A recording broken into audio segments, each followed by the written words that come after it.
ஹர நம பார்வதீபதயே ஹர ஹர மகாதேவா. தென்னாடுடைய சிவனே போற்றி, எந்நாட்டவர்க்கும் இறைவா போற்றி. ஆரூர் போற்றி, சீரார் திருவையாரா போற்றி போற்றி. வீடலாயிலாய் விழுமியார்கள் நின்கடல் பாடலால் அவாயிலாய் பரவனின்ற பண்பனே காடல வாயிலாய்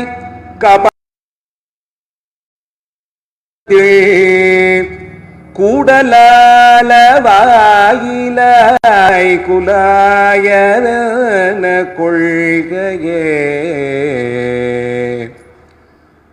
எல்லோருக்கும் வணக்கம்.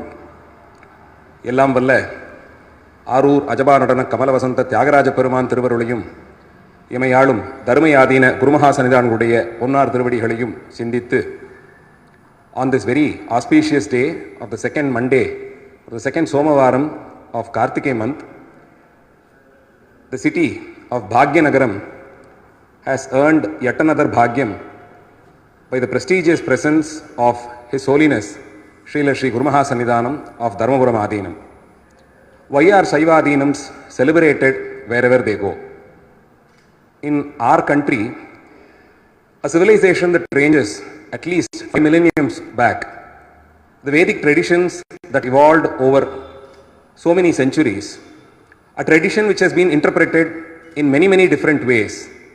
Amidst all of these religious and faith systems,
Vedas praises Shiva. Undoubtedly, the Sri Rudram for that matter is right at the center of the Yajurveda, and the Panchakshara mantra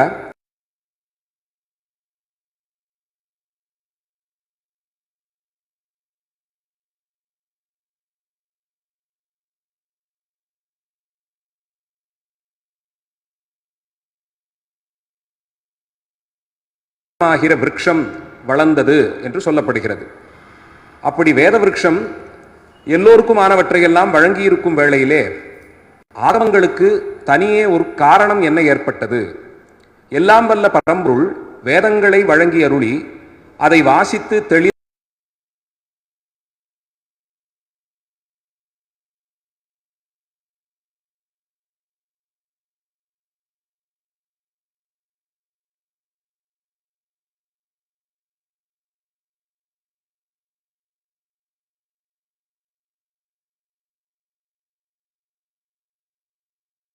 interpret the Vedic couplet way. More importantly, while Sri Rudram praises Parameshwara, there are also verses in the Vedic code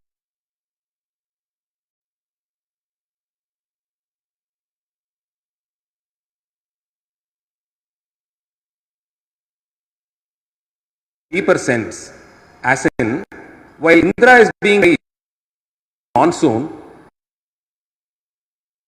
Shiva, who is an Antaratma of Indra there, is indirectly, and hence Indra is where you want. That being the explicitly praise these other gods, to the end user. the Kripai of Parameshwara to get this clarified, granting us the Agamas. Vedas are very crisp, clear and unambiguous. Vedas have ambiguity in them. Multiple interpretations are possible for the Vedas.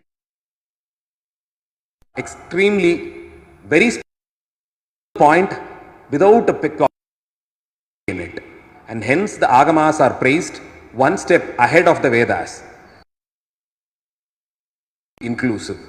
While the Vedas have several barricades to it and to read, learn, interpret, blessed by it, the to approach extremely straightforward and without a speck of doubt in it. But these two works are both from Shiva. Antin should respect where it comes to.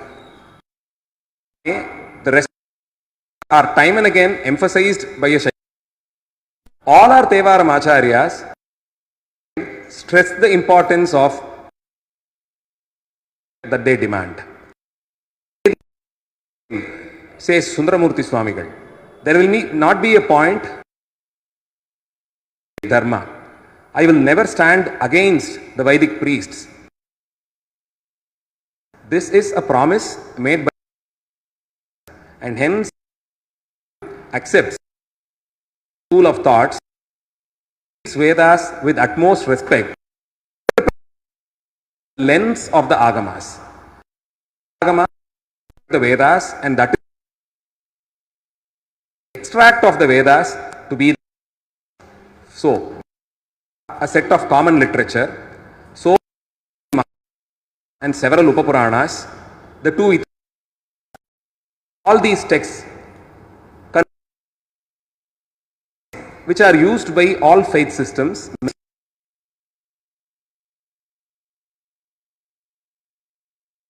Much later, on the path laid by the Agamas, we had some of the brightest of South India travel. I am talking about the Tevara Acharyas, the Tevara Mudaligal as they are reverentially referred to, starting from Thiruñana Sambandar, followed by Thirunavukarasar, and then we have Sundaramurti Swamigal. The Tevaram trio, who were active between the 6th to the 8th, 9th century in the south of India. Blessed is the land of Tamil Nadu, blessed is the land to the south of Vindhyas. So hails Shekila. It is because of the penance of the rishis for centuries here in the south of Vindhyas that these great acharyas were chosen to be born here in a land where the language that we all know is being spoken predominantly. They were born in a community which speaks Tamil, enjoyed the fruit of Shiva Bhakti and expressed their love for Shiva in a language which we can also understand. And this command was by none but Shiva himself. He requested each of them, he commanded each of them to sing about him in chaste Tamil. Nammai Sottamiral Paduga, literally translated, he commanded Sundaramurti Swamigal to sing about him, sing his praises in this beautiful language called Tamil. So while Shiva has employed both these languages, there is no doubt or even an element of doubt to compare these two and talk about the superiority of one over the other. Languages are definitely a tool and it stops at that level. They are not philosophy themselves. So both these ancient languages of Bharatavarsha are equally important for a Shaiva Siddhantin, and we have our sacred texts, namely the Agamas, the Tirumurais and the Shastras, the Meganda Shastras, which are in Sanskrit and Tamil. And much later we have some great commentary works by very notable reputed acharyas like Srimad Velliyambalavana Tambiran, a Tambiran from this illustrious Adinam, Dharmapuram Adinam, who was extremely well versed in both the languages, and the commentaries that he had authored, which follows a mix of both these languages, a copious mix of both Sanskrit and Tamil in a beautiful script called Manipravala. So language has never been a barrier, and I would feel very proud to say, amidst all the Shaiva Adinams, till date, if there is one Adinam which has put both these languages at par, respected it and treated people speaking both the languages and works from both the languages at par with respect, the first in the list would be Sri Dharmapuram Adinam. And hence I said Bhagyanagaram has attained this Bhagyam today by the presence of this divine Acharya here, who has been extremely merciful to travel all along with his Puja Murti, the Anmartha Murtam, and has worshipped it at your city here. So this divine lineage of Acharyas starts from Shiva himself. Shri Parameshwara, in the version of Anandishwara, in the form of Anandishwara, a reduced version of the quintessence that is Sadashiva, instructs Devi, Parvati into the Agamas. The divine couple together introduce the Agamas to Nandikeshwara, and hence we proudly identify ourselves to belong to the Nandi Parampara, the lineage that originates from Nandikeshwara himself. Nandikeshwara is Dharma Swarupam, and hence what would be a better place to learn Shaiva Siddhanta than Dharmapuram Adinam. While Shiva is carried by Nandikeshwara, who is Dharma Swarupam, and Dharmapuram Adinam upholds Dharma at its best even in extremely challenging situations. Given that, the sacred lineage continues from Nandikeshwara through the 4 rishis, Sanat Kumaras, the Sanakadi rishis, and through them it reaches more bright minds and it is brought down to this world. Till the moment that it was brought down to this world, this lineage of Acharyas were eternal residents of Kailasha. And hence this lineage is also celebrated as the Tirukkailaya Paramparai, a lineage which starts from Shiva himself. So when you have the darshan of the sitting pontiff of Dharmapuram Adinam, the 27th Acharya, who is here with his divine form seated in front of us, we reach out to none but Shiva himself through him. After all, this lineage has come down starting from Shiva himself. So in a descending order, if you go in the reverse fashion, if you start tracing the lineage from the 27th Acharya, you will reach out to the 26th, through whom you will reach to the 25th Acharya, and this line takes you all the way up to Nandikeshwara, and through Nandikeshwara to Swami himself. While Vedic traditions announce itself to be all by itself, the Vedas are considered to be Anadi by a few sects of Vedic traditions. They call Vedas to be Anadhi. There is no ownership over Vedas. But fortunately, the Shaiva Siddhanta school accepts that the Vedas were also blessed by Shiva. Such a compiled knowledge system like the Vedas cannot be fatherless, cannot be orphaned. So it is Shiva who is capable enough to chant out such deep philosophical verses like the Vedas, and from the Vedas we have the Agamas which has reached to us through this great parampara. And in this lineage, after the times that the Kailasha Paramparai had to be brought down to this world, this physical world, Shiva again by his absolute mercy made sure that the sacred knowledge, the deep protected knowledge is brought down to this world and handed over to somebody who is befitting in qualities and attributes and blessed enough to receive these Agamas. And through this Kailaya Paramparai, this amazing system of knowledge, this sacred knowledge system reaches that one chosen little kid who was 2 years of age when this Jnana Paramparai reached out to him. Srimad Maikandar, our Paramacharya, if anybody, Trinyana Sambandar and Maikanda Devanayanar are the Acharyas to whom the entire Indian subcontinent should pray to every day. They are the reasons, these two personalities especially are the reasons why we have these schools of thoughts here. Why do we still even have temples? If the system has been only Vedic, our temples would have been lost many centuries before. Thankfully, the Agamas, which dwell deep into the rituals, conduct of temples, worship protocol have all been in place, that the millions of temples which decorates the landscape of Bharatavarsha still continues to be what it is. Thanks to these two great Acharyas, so if you ever wonder who can be that one person to whom I should be thankful every day, it is Trinyana Sambandar and Maikanda Devanayanar. Through Maikanda Devanayanar, the tradition continues through Arunandi Shivacharya, Srimad Maranyana Deshikar, and through Srimad Maranyana Sambandar, it reaches out to Umapati Shivacharya. Umapati Shivacharya had a classroom full of devotees, classroom full of disciples.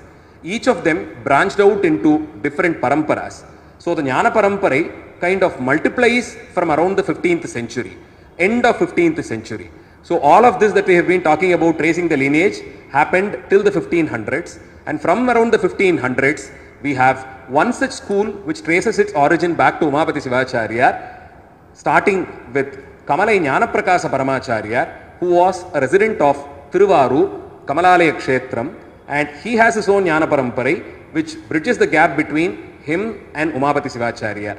So Kamalai Jnanaprakasa Paramacharya, a great noble saint of the 1500s, 16th century, a resident of Thiruvarur, and by default, the gentleman who had absolute rights over the administration of many temples. If you ever wonder, since when did the temple administration system fall into the hands of the Adinams?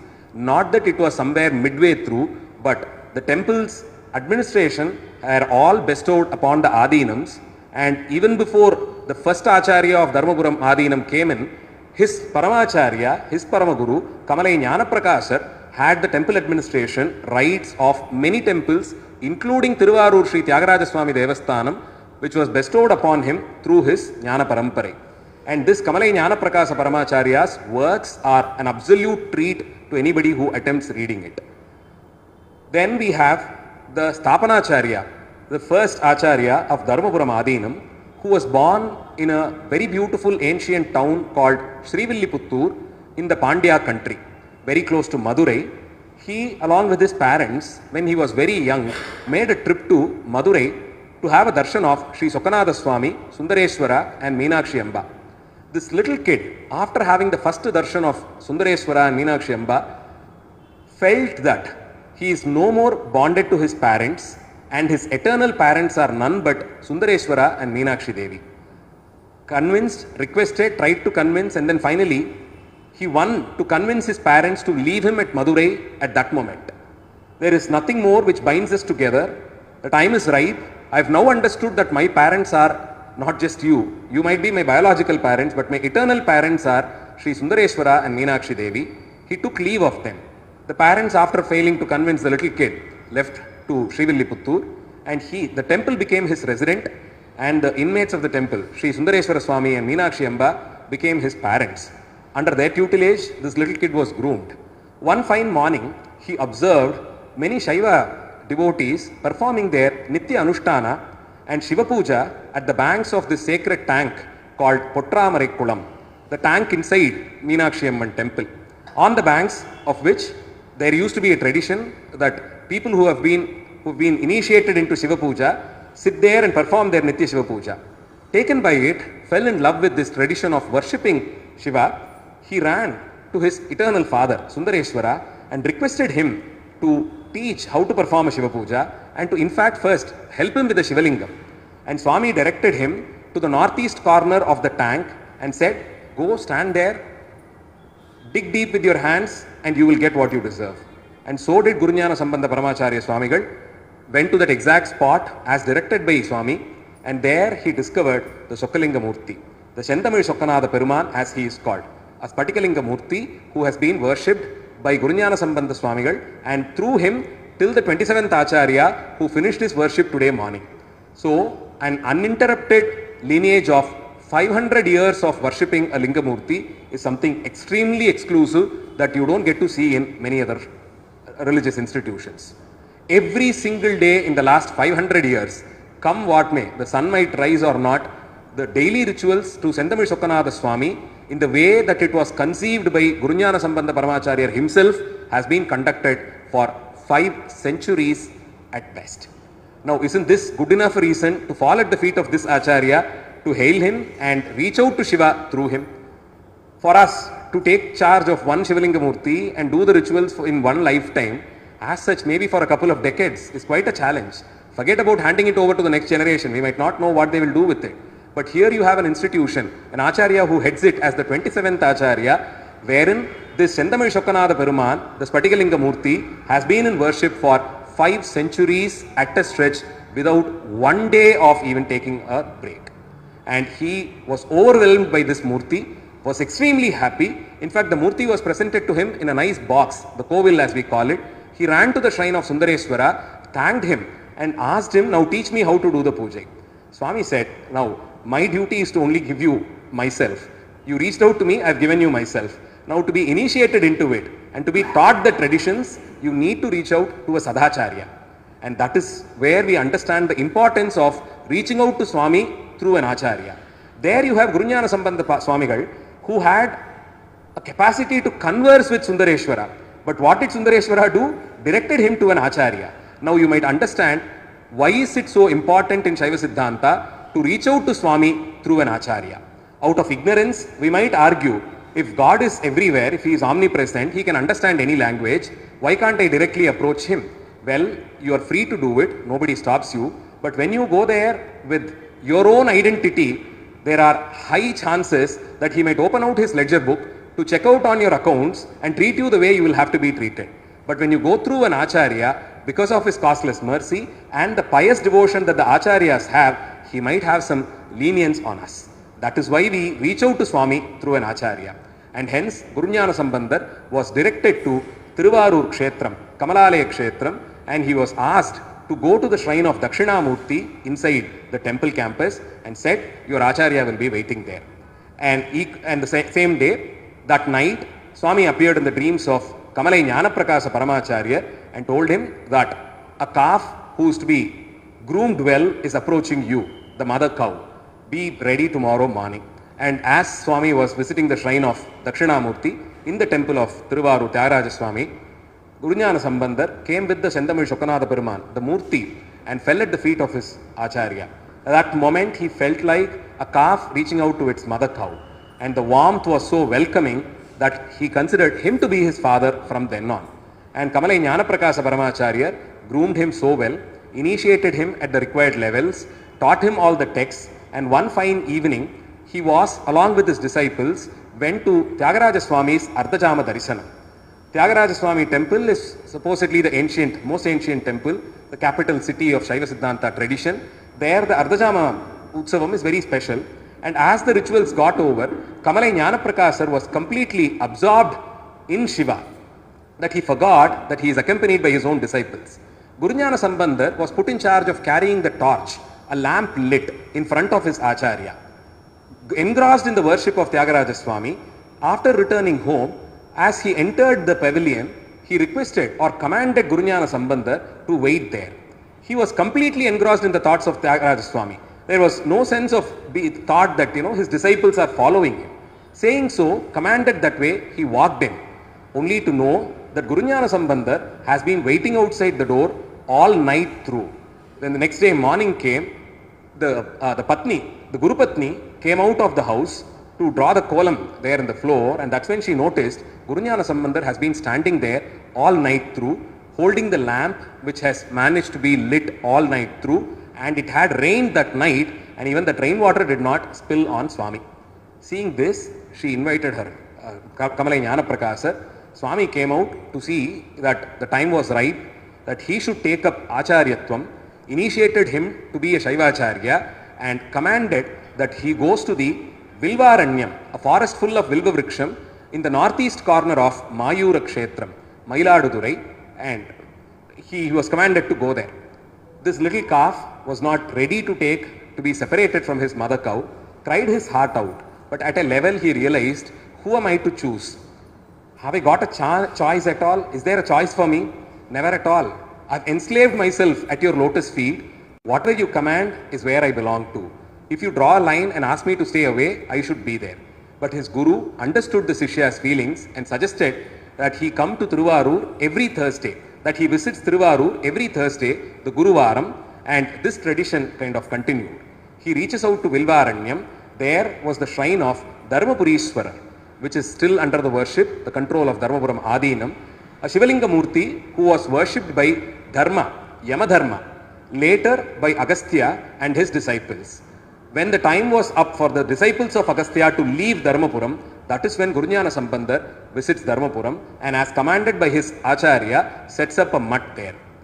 Guess what would have been the name chosen for the mutt? Anybody would name their own mutt after their name. But his madam was called as Jnanaprakasar Matalayam. Everything to him was his Acharya. So much so that he in fact till date celebrates his Acharya's day on his own birthday. On his Guru Puja day, it's his Acharya's day that is being celebrated. So he was not even for celebration of his Guru Puja. He commanded that his Acharya, Kamalai Jnanaprakasar, is celebrated on the day of his atonement. And then Kamalai Jnanaprakasar reaches the heavenly abode. So Guruñana Sambandar administers Dharmapura Madalayam. He has his own disciples, and he had the second disciple, an illustrious disciple called Ananda Paravasar, a Sishya who has nobody else to compare to the Guru Bhakti that he had. Guess what? But for his name, there is no piece of history for this gentleman. The second Acharya, there is no history at all, because everything of his life revolved around Guruñana Sambandar, and the day that Guruñana Sambandar attained Mahaparipurnam, the day he attained Samadhi, it was only for a few hours that Ananda Paravasar stood in a meditated pose, looking at the Vimanam of the Samadhi Kovil, and attained Shiva's holy feet at that moment. He merged with Shiva merely by meditating upon the Vimanam of the Samadhi Pradishtai of his Guru. That is the love that Ananda Paravasar had for him. If you have not visited Dharmapura Madalayam, I would kindly request you to please make a trip, however soon possible, to visit the shrine of Ananda Paravasar. It is such a magnetic point. It pulls anybody who reaches out to him, and any prayers, however simple, however complicated, let me tell you, any dharmic prayer is answered there. I can easily recall at least a dozen couple whom I know who were childless, and this was the easiest solution that they could afford to. When they prayed to him, made it an occasion every Thursday to be there at the shrine of Ananda Paravasar and pray to him, and it didn't take much time after that. The longest was 3 months, if I am right, for one couple. But for all of them, after many years of suffering from prayers for progeny, Ananda Paravasar answered it immediately. Till date, there is a belief that around midnight, Ananda Paravasar comes out of his Samadhi and goes around the Samadhi of Guruñana Sambandha Paramacharya. Guruñana Sambandhar's shrine is today a Shiva temple. It is no more a Samadhi Kovil. It has been named as Jnanapureeswarar temple, and it is a full-fledged Shiva temple with a shrine for Devi as Jnanambika and other sub-shrines that goes into a Shiva temple, and it has its own 10-day festival. The deities are taken out in procession. Now you might wonder, if that were a Samadhi Kovil, how can Shiva's celebrations happen there? How can you do Pradosha Puja there? Because it's a Samadhi Kovil. While I should warn you, anything that happens in Dharmapuram happens with strict adherence to Agamas. There is not one occasion where there is even a small delineation or a minor delineation that is accepted by the Acharyas. The Agamas very clearly says that a Samadhilinga Pradishtai can be converted into a full-fledged Shiva temple if the Samadhilinga Pradishtai Guru Paramparai is active for 1 century. If the Guru Paramparai continues for 100 years at length without a break in between, the Samadhilinga Pradishtai can be converted into a full-fledged Agamic Shiva temple. So there you have this temple, because it's almost 5 centuries now. It has been converted into a full-fledged Shiva temple, and seated inside is Jnanapureeswarar. In him is Guruñana Sambandha Paramacharya. Through Guruñana Sambandar, we reach out to Jnanapureeswarar. Yet another shrine where I can recall half a dozen other examples where one particular person whose son was stammering to talk till he was 12 had started composing songs now, after visiting the shrine for a continuous stretch of period of almost 6 months every Thursday. Miracles are very, very common in Dharmapuram, I tell you. We are never taken back by miracles in Dharmapuram. It is an everyday, if it's an everyday activity there, one miracle or the other keeps happening there, just at the drop of a hat. That's Dharmapuram to you. And then you have the other Acharyas, the third Acharya named as Sachidananda Desikar, followed by Mashilamani Desikar, in whose time Srimad Kumaragurubara Swamigal was initiated into Shaiva Siddhanta, sent as a representative of Dharmapuram Adinam to Varanasi, the times when Varanasi was invaded and the temples were all brought down. And to handle such a chaotic situation, there was just one person who could be chosen from the whole of South India. From the whole of South India. Times around 1600s, when so many scholars were there, Srimad Kumaraguruvara Swamigal was the only one chosen to lead from here, go there, engage in debates, perform several miracles, and manage to convince the king, the Islamic king there. He was so taken back by the prodigy that this gentleman was, he was ready to spare huge parcels of land on the banks of Ganga. And that is how was born the Kedar Ghat in Varanasi.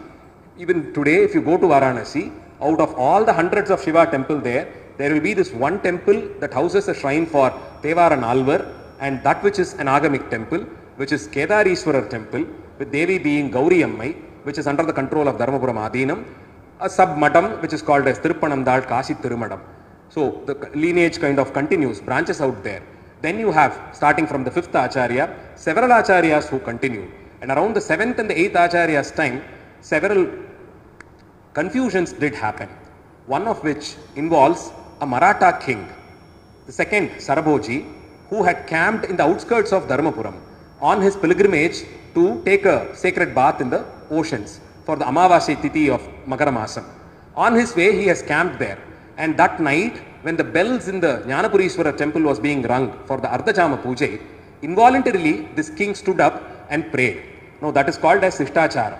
Irrespective of what you are doing, even if you are in your house, busy in your own work, if you hear the Shiva temple bells being rung, you should prostrate in that direction. You will have to join your hands and perform an Anjali in that direction. Irrespective of what you are doing, you do an Anjali. That is Sishtachara. So this king revered it, stood up and prayed. And his Acharyas, who were Vedic in nature, Smritikaras, opposed this act of the king and said, now that you have committed a major sin, because that Samadhi belongs to a non-Brahmin Acharya, and praying to that Samadhi earns you a lot of sin.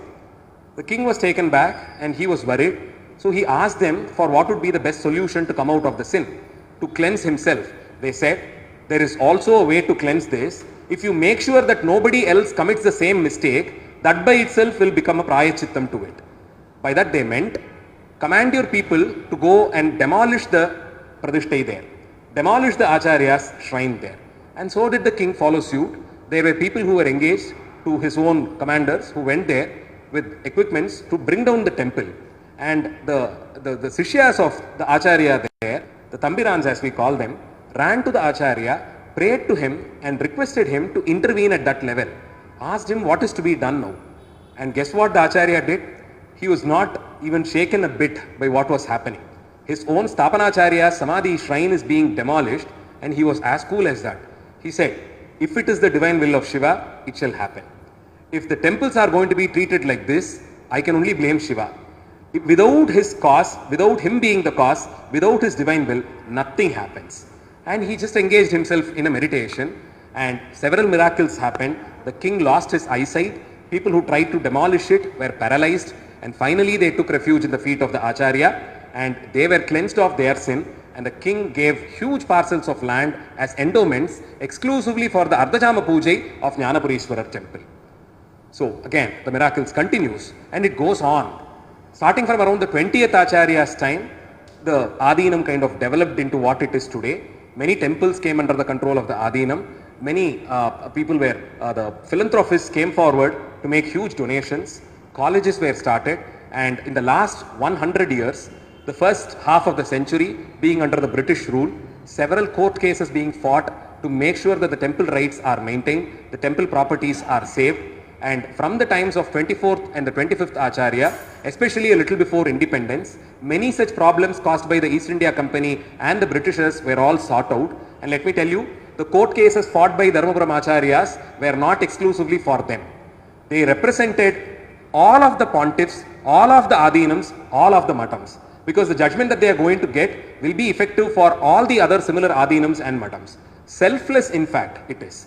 For them to spend so much money, energy, time and all that, to hire a lawyer to fight a court case and get a court decree will mean that it becomes effective and helpful for all the other Adinams also. Several Adinams were benefited by such moves, the legal fights, legal battles that Dharmapuram Adinam fought. And this tradition again continued. The 25th Acharya is considered as an illustrious Acharya, a milestone kind.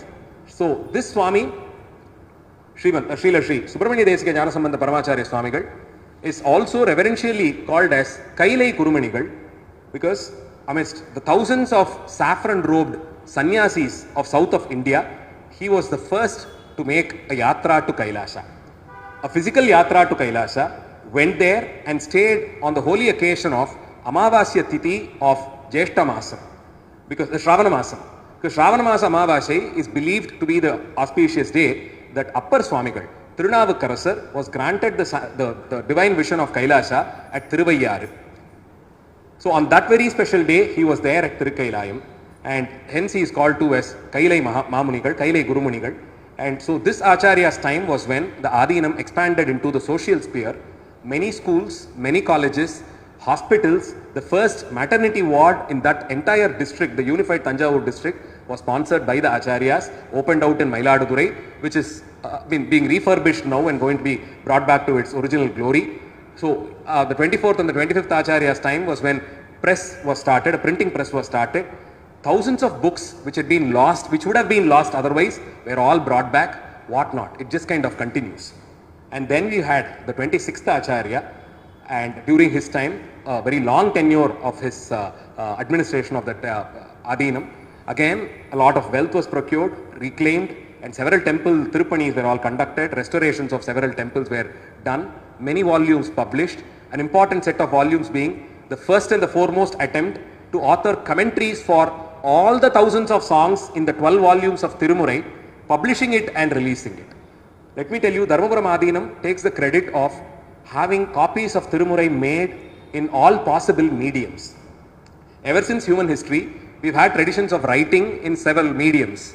We write in palm leaf manuscripts. Dharmapuram Adinam has manuscript copy of all the Tirumurais. We also write on stone walls. We etch them on stone walls. It's a tradition of Dharmapuram Adinam to install stone walls with the Tirupadigams of those kshetras wherever they go and visit and perform a Kainkaryam. So anybody who goes there can read out the Padigams and sense the experience of the Tevaram Acharyas. So that has been also facilitated by Dharmapuram Adinam.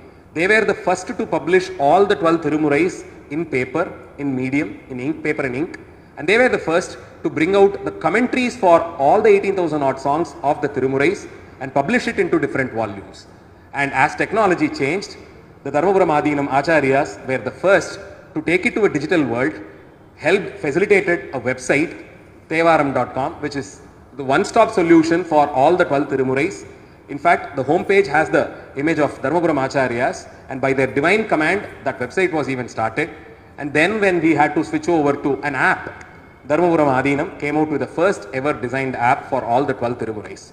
And in this long list, if you wonder what happened to the tradition of authoring in copper plates and forgetting it, yes, historically, around the 12th century, there is an inscription which says about one of the chief commanders of Kulotunga II commissioning a very expensive project of etching all the Tevaram compositions on copper plates and building a library called Saraswati Bhandaram and keeping it there. So once it is authored in copper, it will remain safe forever. Now, with the time, with history, with the change in times and political scenario, invasions, the Muslim army invasions and all that, many temples in the Kaveri Delta region were brought down. Several temples fell out of worship and many bronze icons and these wells were all buried. And these copper plates, which are one of its type copy, were also forgotten for good. They waited for close to 900 years. From around 1300s now, almost 700 odd years, 700 to 800 years, these copper plates waited only to be brought back by the divine hands of Srila Sri Masilamani Desika Jnanasambandha Paramacharya Swamigal during the renovation of Sirgali Shatanatha Swami Devasthanam a year before last. All of a sudden, in the same place inside the temple where all along the Yagasalai for Kumbhabhishekams have been built, right at the same place. I'm sure between 1300s to 21st century, several Kumbhabhishekams had been conducted, but the copper plates never surfaced. They waited till the time of this Acharya to come in, and it was during his divine reign that the copper plates were discovered during the temple renovation. One after the other, every copper plate came out, and the government officials immediately came in. All over Tamil Nadu, that was the headlines in the next day paper. With some basic working knowledge in archaeology and history, I would say this is probably a discovery of the decade at least, if not the century.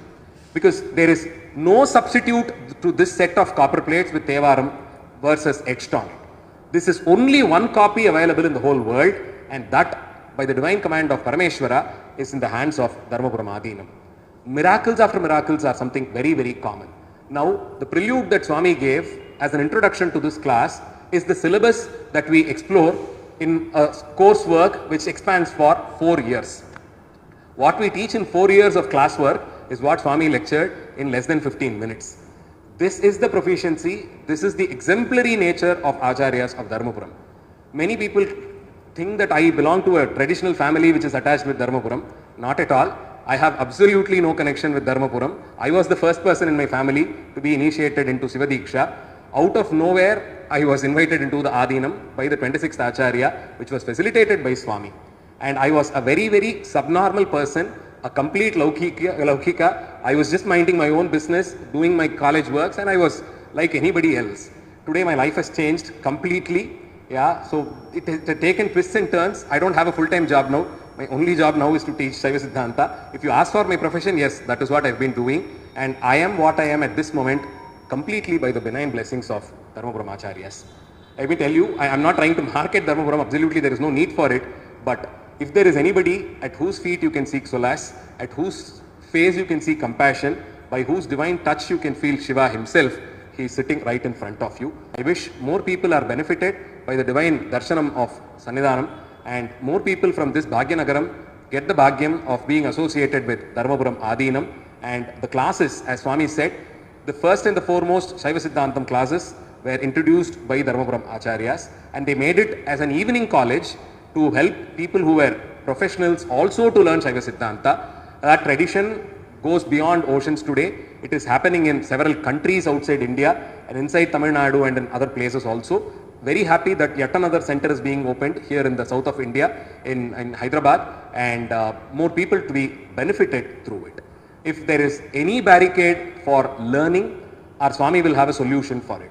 If you say you don't know Tamil and hence you cannot learn Shaiva Siddhanta or the original text, yes, we have people who can lecture in English also. And if you have any other barricades also, please feel free to tell us. I am downright sure our Sannidhanam will have a solution for it. Through the 27th Acharya, let us reach out to the holy feet of Shiva in the path of the Agamas, which have been delivered by Shiva himself. Learn the Tattvas, the three Tattvas that are eternal, Pati, Pasu and Pasam. Learn about ourselves first. Learn about the Pati who owns us. Even by learning about these two entities, the Malas, the Pasam, as an output of learning about these two, will very clearly be visible to us. And the Acharya's costless mercy, his grace, shall help us untie those cords, tuck off those cords which had managed to win over us, has perceived our senses, keep us all enslaved to our senses, and be liberated and attain the lotus feet of Shiva.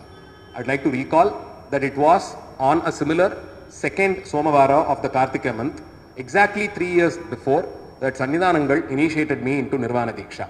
I didn't realize that it is the second Monday till such times I received the prasadam. I was just recounting how many Mondays are over. In Tamil Nadu, the calendar is slightly different. So today is the second Somavaram for people from Tamil Nadu. And exactly 3 years back, Sannidhanangal initiated me into Nirvana Diksha. And that is the maximum level of Diksha that an ordinary person can get when the divine feet of Mahasannidhanangal will be blessed by positioning it on your head, pressed and initiated into a new set of Panchakshara mantra. I should say, if there is a form that can be given to compassion and mercy, well, I have my form, a frame that is compassion and mercy personified to me. Please do try and see if more people can be benefited by the Shaiva Siddhantam classes, which are going to be online classes through the divine command of Sannidhanam. Please help us by spreading a word and making sure as many people can be benefited through these. If there is a seizable population that would like to have it in Tamil also, yes, we are ready for that also, and that can also be done as a online class. Yeah, any obstacle, let us know. We are there. Sannidhanam is there to get that cleared and make sure that the Agamic school, the Shaiva Siddhanta school, reaches out to many. With that little introduction to the Adinam and the Jnana Paramparai, to which all of you are all blessed to belong to, I'd like to conclude the session for today. மூர்த்தி எல்லாம் வாழி எங்கள் மோன குரு வாழி அருள் வார்த்தை என்றும் வாழி அன்பர் வாழி பராபரவை எல்லாம் ஸ்ரீ தியாகராஜ கிருபை ஸ்ரீ தியாகராஜ மகாராஜ ஆரூரா தியாகேசா.